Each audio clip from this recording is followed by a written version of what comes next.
kind of join together in this trio is a bit different. I know that Donnie and Joji played together last season and had a pretty okay performance. I think they actually got 11th overall in the grand final, so pretty good performance overall from them. And I think that they're really just finding their footing as a trio right now, and to see them in the group stages being able to make it into the end games definitely bodes well for them in the future. Gotta give a shout out to Jacob, right, our little Fortnite historian right there. As soon as he saw Donnie up on the higher ground in a 1v3 situation, instantly the call back to the famous moment for Donnie. If you forget what I'm talking about or don't know it all, go ahead and check that highlight out on Donnie's Twitter. It is awesome. Oh yeah, man, to see him again performing, dude, we love that. We are now 2 games in, only 3 games left to go. What are we hoping to see? Because if we need to make pivots or adjustments or adaptations, now is the time. Well, I'm excited to see who's going to be taking high ground now since Kanata's trio isn't here. Yeah, I mean, it'll be interesting to kind of see, right? Phaser maybe kind of seeing some highlights up there. I mean, we saw Clix's trio try to go for it before. I wouldn't be surprised to see them up there. That's fair. That's fair. What's that, Kelly? You said Kanata? You said you missed the Zeke? Kanata! Okay, all right. Thank you so much, Zeke. I felt like I could hear him all the way over where I live right now, Monster. But 2 games are done, you know, and finally a drop spot has opened up with Kanata reaching his 27th grand finals. Crime City is now up for grabs. Yeah, Crime City, great drop, obviously, here. But game 2 concluded, done. And you're right. Who is going to take high ground? What more is left here for trios to go ahead and look to aspire when it comes down to fighting for height? You know, what more do you need? They did it in such a strong fashion. I'm really curious to see how this is going to play out, Jacob. No, it's definitely going to be interesting, you know, but let's take a look at Phaser, King, PH Zin, first place on the consistency leaderboards. They talked about it kind of start the show, how they went over to EU as a duo. This time they got their global championship spot locked in and they came over to Central. And this is honestly what I love to see about some of these teams in the other regions, investing in themselves, giving themselves the best opportunity to get that practice before the global championship, especially since they really don't have anything to lose and everything to gain. Yeah, it's kind of nice that you see that, you know, year to year now, different teams willing to kind of take that risk, mix things up. You know, last year we obviously saw the same as teams start to do it, but give us a second. Let's jump on the battle bus for game number 3. All right, here we have it. Group 2, game 3 is here. Just a couple more games ahead of us, and we will be done for Group 2 and moving on to Group 3 tomorrow here. But do keep in mind, it's about being consistent, but more importantly, taking that victory royale if you want to get a straight shot to finals.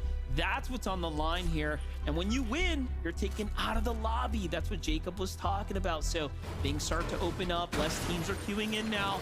And then it's, of course, a fight to the end. Already resistance base uncontested. We've known that to be the case throughout the day. Muzz, Shadow, and Sphinx, though, didn't expect them in this situation. Only 12 points so far, so they got to make these last 3 games count. But as we tune into Lone Wolf, they've had enough. Doggo, Oakrun, and Jake, instead of landing towards the outskirts north of Lone Wolf Lair, they said it's time to contest it. You guys have had your chance uncontested. We have to start to make up for lost time, and this is the perfect time to do it. Yeah, game 1, they had this completely to themselves. This time around, you know, a little more friction going down here, and I like it. I like the action, and it seems like things are not looking too good as PH Zin has already fallen. So somewhat of a rough start for King and company, but to make up for that there, misses the first opening tag there. That would have really set things up for him, given that Doggo didn't have shield right then and there. He knows his teammate is nearby, passing on over some of those heals. Even if they might not have a full loadout with Outlaws or Sentinels or even a Twin Fire, you just want to make sure they can do that bait and switch, jump in and out of the box as they're getting pressured on the other side. A lot of the builds, Phaser was trying to farm up, just kind of going out the window in an instant. And I think they know, the trio knows on the other side. Jake just trying to cut off a whole nother angle, stop the possibility of them going up. And if they do, they run into trouble. King trades shots with 1. It's just the numbers game is just too much right now for them to overcome, especially since they're out of builds. How fast he was thinking about that edit right there. Just gets right up and over. Tags another player for 85, then 108. Almost gets the full finish there. King is very hurt, though. This is going to come down to Phaser. If he can get that initial trade, here goes the 1. There's the knocked body. Tries to hunt for the finish. That was greedy, but definitely at least puts a little pressure on, makes him think, and then plays a side angle. And this is a one-on-one player up the top, has no shield. Phaser gets the dropped materials here. These are the scraps, as they call it, from King there. Jake, unfortunately, doesn't get the same from his trio. That could be the difference maker. There's the Siphon to go ahead and completely cap him off, and now plays for the pickup. So it's going to be a double trade on both sides here. Oh, man, Intense fight. Oh, no, Jake canceled. Oh, you can't let that cancel. That's a mistake. And he goes through old builds, just trying to chase them away. And this is where Phaser knows, especially with King just getting revived back up, you got to give him some time to heal. He might not necessarily have a fighting loadout. And on top of that, if they already have the reboot card for PHN, this might be the best place for them. They're on the side where they can't easily access that reboot ban and at least try to get him back in the game. That was kind of crazy. Like, a couple moments lost there could have been the difference for them. And you know what? Also close for Phaser, King, and PHN. They get to see another day. Joji, Donnie, you see them kind of setting up their early game. We're just doing our roundabouts here around the map here. More action happening and unfolding everywhere. Back to the Canyon Crossing here as Miros, Twist, and Vibes Nada. They've kind of been the victors, if you will, of the Canyon Crossing game and game again. But bit of a standoff here with Bluff's team. The last game, they also kind of disengaged after some time, so it seems like they couldn't quite conclude here either. Yeah, this is kind of one of those tough spots, this and Shogun's Solitude, to where there's a little bit of elevation here, but because of the surrounding mountains, you see it right there, it's not most of the desired spot to land at. But nobody's really making an easy push over on that side of the map, so we're going to go back on over to Utopia. We know these two teams have been battling it out game after game, and now it into a game 3 as well, with Cole already getting knocked down. Scuffy's forced to reload, not able to take advantage of the missed position of Alex, but he's in a 1v2 situation, so eventually the numbers will catch up to him. He has to figure out, Monster, a way to separate one of these two players into a 1v1.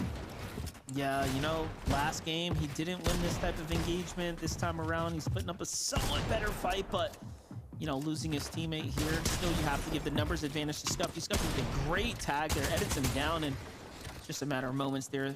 It is. Things finish up here at the Utopia, and look at that. It jumps them up to 84 points, so from the bottom of the barrel, well into the running right now. Clearly, they're fighting their way through, being consistent time and time again after walking out of Utopia. Now, the last two zones ended kind of down towards that southern and kind of eastern area, so we'll chalk it up to that.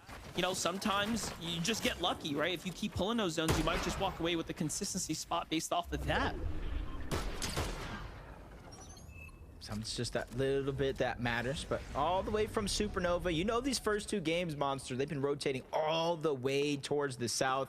You're kind of seeing how it plays out over towards Supernova with not too many players actually contested on this side of the map. You can kind of set up, you see the two different towers.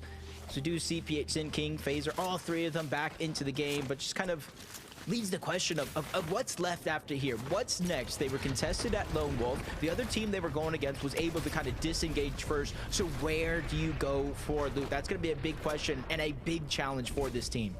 Yeah, it seems like now they have 3 elims, things kind of finish themselves over. So I find this interesting that they're moving away from the island. They're like, all right, that's going to be a huge attraction point. Maybe we just got to get out of here, keep a low profile, get some material count instead. Take a look at the highlight. Yeah, so we knew it. King, Phaser, PHN get kind of picked up here off the reboot. XJ comes back for some more action, and they get shut down. Just one of those things you got to learn. If you're going to go ahead and contest and take a big fight like that, you got to go ahead and execute when you do have a numbers advantage. They still have 2 games left, though, Monster, for them to make up for lost time. And maybe, just maybe, King, PHN, Phaser could win this game and leave that drop spot uncontested for them. But there's still so much to play out over at the north side of the map. First order base contested throughout most of this day, with both teams kind of trying to split it as much as they can. But with the zone moving over towards the north, they're not so much pressed for time to rotate. Slate, DJ, and Jerry just kind of edging ahead ever so slightly on the overall points here on the tournament. So not necessarily overperforming so far in the first 2 games, but they're definitely not too far behind. Carbone, Evan, and Dozier now kind of giving up their positioning all the way there. You kind of let the team just tower over you. That's a problem, especially with these high power assault rifles kind of in play right now. There goes one misform on out. This is just all types of bad. Dozier thinks he's gonna They keep a low profile there, but you know what's happening. There's one finish. They're just like getting kind of pieced apart here. Nah, like kind of like a science class. They're just getting dissected one by one by one. They're able to at least get that elimination cleanup onto Carbone before and right back to the double res onto Degen. Dozier and Evan had no choice but to kind of move themselves down the side of the mountain over towards the first order base. And rightfully so, because the zone is pushing them away. That's forcing that trio up above that did win the battle. Do I stay in zone? Do I try to hunt it down? Because there are so many different places to hide over at that POI. I'm surprised they even got, you know, were able to get out of there. That kind of scared onto Degen's HP. They're like, wait a second, you know, these points mean more to us. Let's just go ahead and chill for a second here. Not let anything bad happen. We'll update on Skittles. Seems like their team's doing just fine. 75 points in. Meanwhile, big fight happening here in the zone right now. And padding on in. Listen Hazen's status already at a full trio wipe and continuing to push here onto Snake's team now. Force them to get off and run away, and Snake's caught on the disengage there. Oh, another team on the way up too. Oh, we've seen them third party before. Yeah, since there's low HP, it's kind of like interesting what kind of play. Yeah, they're going for that bunker underneath. They might try to pop a Medmus smoke, use that rift that kind of spawns in there, that infinite rift, to try to go ahead and create as much distance as possible. They have to be careful though, because Listen Hayes and Status are nearby. And I want to think they maybe have heard or hear something, the audio's visuals, whether they're healing or not underneath. So now that they know, they have to wait for them to use that rift. Otherwise, they got to go on foot. There's some launch pads nearby that Hayes is going to go ahead and use. You don't want to be stuck in the sky for too long, especially this deep into the zone. And they do have that B rank chest available now as well. So see if it's worth fighting for. Meanwhile, Clixianzo Higgs taking on the Spire here. Should be looking to kind of wrap this up quickly in the distance. Teams kind of watching, listening out.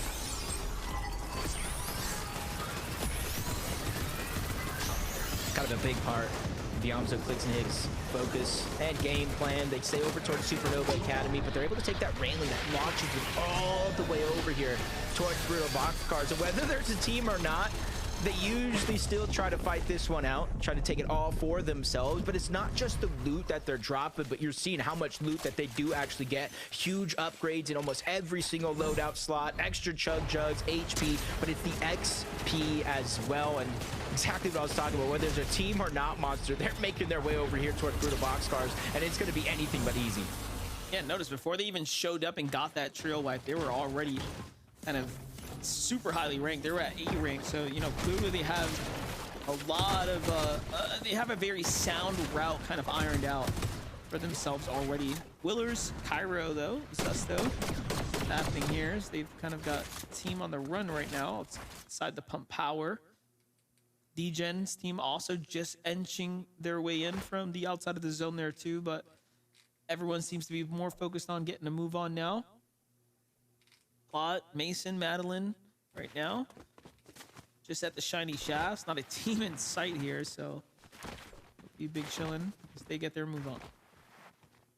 Yeah, probably a couple of teams that already land here trying to be proactive.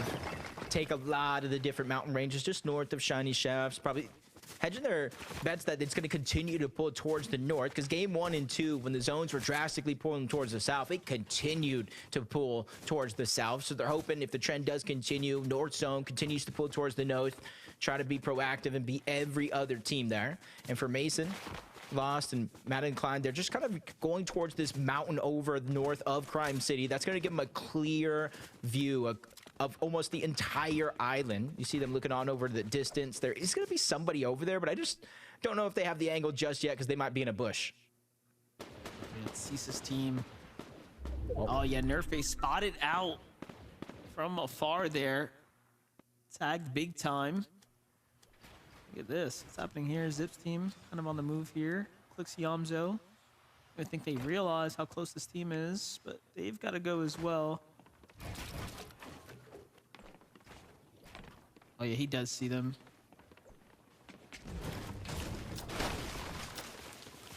At least moving over in that direction. Kind of split up a little distance between them all, but just so they can cover as many angles as possible. Higgs continue to look off into the distance. The map awareness here is huge. As much information is going to be gathered from both Clix, Higgs, and Yamso. Give it all over to Yamso, kind of lead and kind of figure out what to do with it.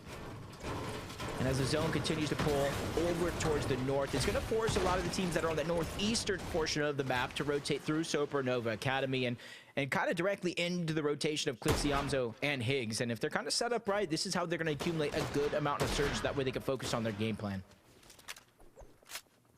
Oh, Nerface not there. Seems like their rotate just going straight south after being opened on, voided team, and then jumping on them. You see here from Madeline Klein and Mason's perspective, they're not even looking that way. They don't even realize what all's unfolding over there. They got kind of their eyes on this team in the middle of the map right now. Like the pressure they're putting on them, given that they got to move through them.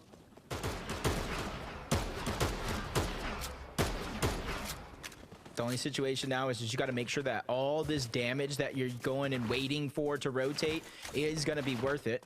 Because now you kind of rotate into the clear open. You see they don't necessarily have all of them with the misform. And as of now, maybe not even having dashes charged up and ready to go. So if they get jumped on, Disaster could strike. But you see in moments ago where Mason was looking at, able to get that damage. He did get that knock onto C's. That was Nerface's teammate that you were talking about early on.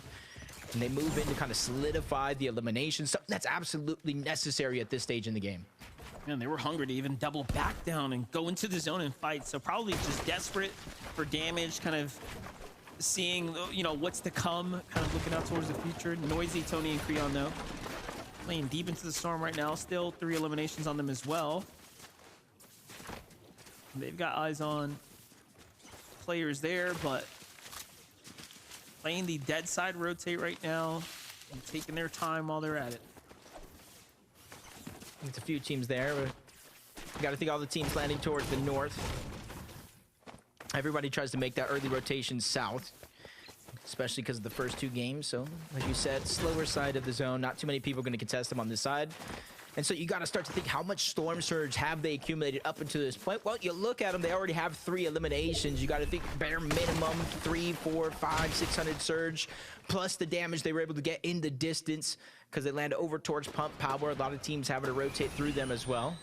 And they're kind of feeling confident to rotate through that slower side of the zone. So you got to think their surge relatively high. As Noah, Chaos, Clixie, kind of moving in from the south. This game around Monster, compared to some of the ones they had before, they've probably had to rotate some of the farthest so far.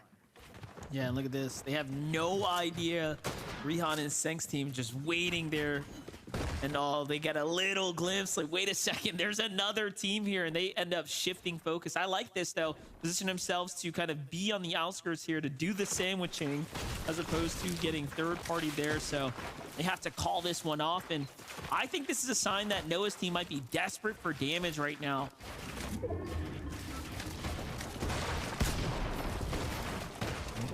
Snakes, Bluff, and Mystic. We saw them going up a mountain deep into zone. They find themselves with an elimination, but you still 122 below the damage threshold. And they do have some medkits. They have some shields, even the dash sprite to try to close the distance, but none of that is going to help them in terms of accumulating that damage, even with what looks like possible elimination on Devoid here. Kind of soften the blow of that damage, but they still need to find more. There might be one player behind them, but it's all about the focus in front of them because they still have to rotate towards the zone.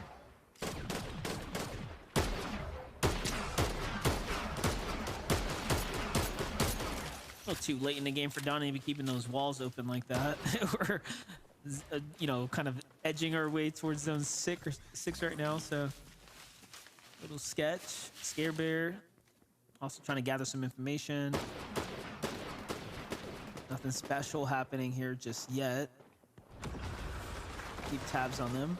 To the other side, what's unfolding here? Little 3v2 now as Esvin claps back onto Cairo, gets collapsed on, gets a trade-off though. Not bad, walks out of there with 1 HP. Misform, Miss has to come down for the HP here. No time wasted. And look at that, they turn this into a 2v2. Yeah, I thought that was kind of be easy for them to kind of separate it. They got that first elimination, but eventually, Troy, you got to give them all the credit. Him and Esvin, they were to get an elimination back. So instead of being hounded in a situation right here, box to box in a 2v3, they make it just that much more riskier for that duo now to continue to play aggressive. But Cairo is lurking around, trying to hide as much of the audio visuals as possible. And there is some of that old builds of his to recycle and move his way through. I don't even know if they know how lucky they just got. They start to move on out just as the gap got closed, and they do have the miss for him. Hopefully they both have it, because you don't want to get separated too far from your duo in this situation. Yeah, and look at the zone too. It seems like the stars are aligning right now. Things are kind of pulling towards that Supernova Academy. Excellent job by Troyer there. Surge now active. You see Fade, Hulk, and Tofi kind of unfortunately below the Surge once again. This is another game here and now where kind of found themselves in a bit of a tough situation.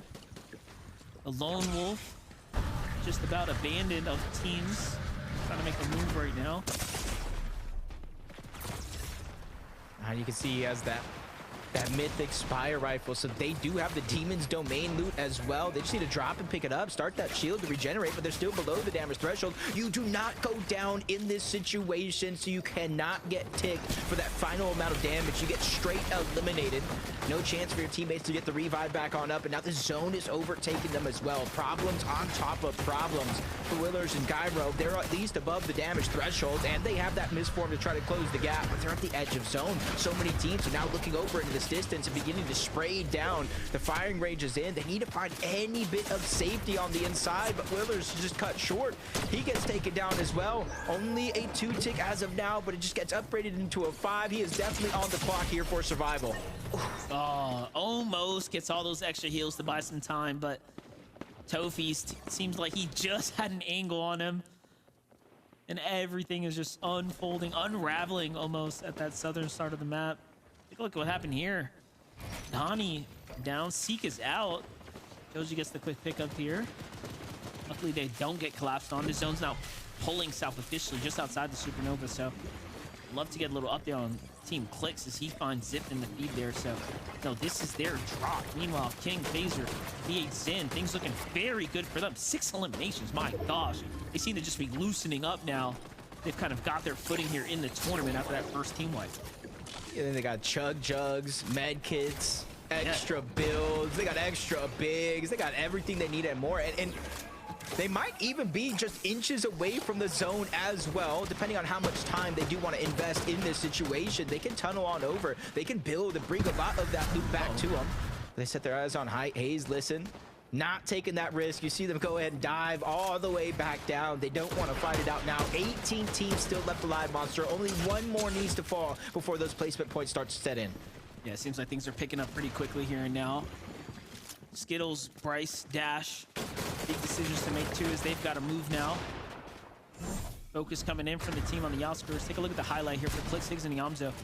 Saw them getting active right now. They're now at 5 eliminations and counting as they're turning all 9 here in the end game. And they're also a team that is fully capped out. This is an excellent situation to be in right now. And another elimination here as we jump into real-time action taking place here. Builds come out, player slips through the low ground. This is all theirs though. Twist tries to come and get a little side shot there, but so much yet. they explain with fire there, kind of backs off like, wait a second, not worth the risk here now. And we're getting into endgame, and they have a lot of maps. They could be looking to play for height soon. Unless Phaser and PHN have a different idea in mind, but look at this, Yamzo kind of opening things up. The pre-edits are coming through, and they just clean up this trio, no problem. And they're at 10 eliminations, Jacob, this early into the endgame.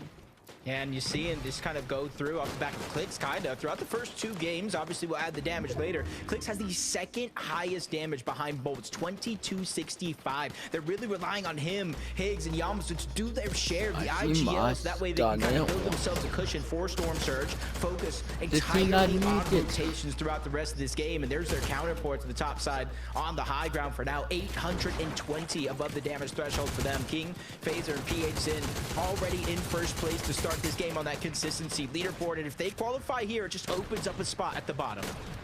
Yeah, Yamzo kind of left lurking behind though. He's got to dash his way out of there. Phaser's got eyes on Clix's trio down low, but they switch on over to heavy mats. pressure kind of eases up for a second. Muzz, Shadow, and Sphinx still alive in the mid ground as well. Big names starting to take place here. He's going to get real competitive here. And so Yamzo, Clicks, and Higgs trying to opt in to play low ground front side here. Going to kind of swing around now. But still, notice how they keep turning their attention to the high ground. And also notice how no one is any layers near height. And this is what we've been talking about. There isn't a team in this lobby for some reason or another that really is looking to contest height early.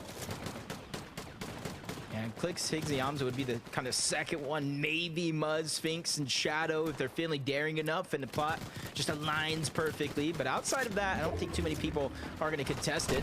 The roller coaster of emotions, we're going up and through Lone Wolf Lair, down the side of that creek. Not too many big mountain ranges are going to be involved. That's going to make it for dashes just like this from Dash, Sprite, and Skittles to make it easy to cover from point A to point B on the other side. Repositioning before the zone opens up, so it's that much easier when it finally does. Clean rotates, clean timing there for Dash and Bryce there. Getting to the front side, Donnie, Joji, Seek. They're pretty solid right now. Once again, this is a duo right now. 10 below the surge, but more importantly, just working as a two-man operation. Underneath enemy builds here have to be extremely careful now. And look at this, Clicks box up now when they caught him in misform. And you might be invincible, but when you're in the trap like that, it's a spider's web. Yamzo, Clicks, Higgs using the misform to now rotate all the way around the outsides here, playing ever so slightly closer to the high ground now. Kind of working their way up this natural elevation here. Phaser and team starting to run through material up top. Could they be gassing out here soon? I doubt it, but they are online here, Jacob. Yeah, they're extra reinforced, and I gotta imagine flying through like that for Clicks, Yamzo, and Higgs, that's vital information. This is like Chimp, Mason, and Golden, front side of the zone. They use the Med Mist smoke to try to buy them extra time and space. Deej and Jerry and Slate are there as well, battling box to box, getting forced out of that position. But King once again gets to the front side of the zone, tries to reinforce, making sure that they cannot get shot down easily on their high ground. As Clicks, Yamzo, and Higgs, they haven't looked up for a couple of zones here. They're just making sure to maintain their presence and position in the front side of the zone down below. Yeah, even for misforms here, they're just, you know, again, kind of gathering information on the lower mid-ground teams. And this, to me, just screams preparation for grand finals, right? Just trying to make sure they're staying the most consistent as possible. And that means making it through the end games and doing whatever it's going to take to secure those positioning points first here. So now putting pressure, though. They've got a long way to rotate out. Donnie and Seek doing just the same here. Looking good for Joji, but he's got no health to work with, so Siphon's what he's going to be on the hunt for. Can he do it without taking damage? The real question now. Kind of hunted through the layers. I like what we're seeing right here, but Yamzo just not giving anyone a break here. And again, misforming, leading his way through. Clicks now on the outskirts there. Just perfect positioning time and time again. Yeah, Yamzo proven it's not just the brain. He got Brawn as well. As King, Phaser continuously reconnecting every chance that they get. But exactly that, they've invested everything up until this point, and we're barely into the top 10. Still more than half of the placement points still left in this game as Clicks, Higgs, and Yamzo. They're in the front side of the zone, but they had enough of playing nice. Now they're ready to get a little bit mean. They get the elimination onto Causers, continually firing back onto Dash, cutting off every chance and every path that he has as they use the misform to quickly reposition once more. Remember, King already took half the material from the high ground team from his own teammates, so they're kind of split thin here. Yamzo catches another one. It's King inside the box, who is desperate, trying to get the refresh, and now high ground is fractured here. Clicks, Higgs, and Yamzo have a chance to win this game. They end up forming out. Higgs goes for high ground. He secures it. Phaser claps back though, but Clicks secures it now from up above. He kind of overcommits with the builds, but the tags here to go ahead and put them all down. And just like that, they're in control. Yamzo takes down PHN as well, and they are in the running now to win this game. In their back pocket, you see two different chug jugs, more than half full. The just in case, the plan B. They know Phaser's around. Clicks is on the hunt, looking for him. Probably spotting out the audio visuals, but there's a full trio down below. This is their chance to claim as much space, get healed up, because they know the inevitable. The clash is going to happen. 3v3 situation. Clicks, Higgs, and Yamzo versus Golden, Mason down below along with Chimp, and now they're spraying the boxes. There's Yamzo's chance jumping out. He has the medallion, hides that first shot, but it's going to be a big one. Clicks goes down. Yamzo's looking around, spraying in a full 360, but he loses control, and he loses the entire fight. Clicks, Yamzo, and Higgs go down. That is Golden. That is Mason. That is Chimp that had just clutched up a grand final spot. A rare Yamzo miss right there as the tracking it was just too chaotic. You saw his crosshair onto Higgs for a moment there, and that brief lapse in judgment. All of a sudden, Mason's team comes out of nowhere. They were in control. What an end game we just watched play out. Game 3, keeping us on our toes, but hey, you can't be upset at that. We get to see the best continue to stay out here in the lobby. Mason lost the plot, back in the action here. Take a look at that. Madeline Klein jumps up, and they just didn't even realize where Madeline Klein was shooting from. A victory royale for the team here is going to send them straight to finals now. Group 2 is starting to heat up here. Let's get on over to Desto to give us some more action.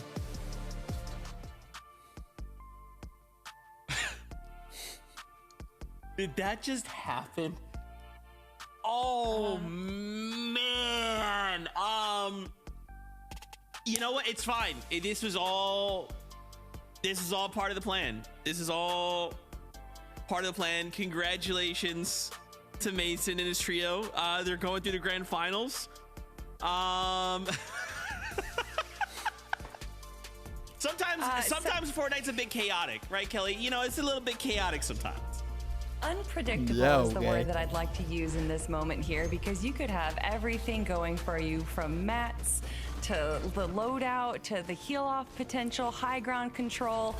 But when there's just another trio waiting to ruin your day, sitting in the thralls of low ground, waiting for you to just not make one right move, well, that can really just show you how unpredictable these lobbies can be. Big shout outs though to Mason, Golden, and Chimp, a newer trio forming just before this season started. And honestly, I don't think anyone was expecting this trio to win the way that they did, but I love to see them make their way into the grand finals. Yeah, I love that Kelly went ahead and pointed out that, that's Mason, Golden, Chimp. Definitely more familiar names, right? Been in FNCS finals before. And yeah, it's kind of funny how that lobby kind of worked out. We were watching Cleggs, Higgs, and Yamzo kind of dominate that front low. They were kind of maintaining that, picking up eliminations over and over. And as soon as they left it to go take the high ground, Mason, Golden, Chimp instantly kind of took over and had that position ready to go ahead and win the game. Man, they were at 108 points going into this. So they were basically like 9th place. So they were kind of like in and out of like that top consistency. To get the VR feels good, right? That's it. You can just wipe your hands of the day, be like, all right, grand final, see you guys next weekend. But yeah, we'll discuss more of what happened in that game after this break. So stay tuned.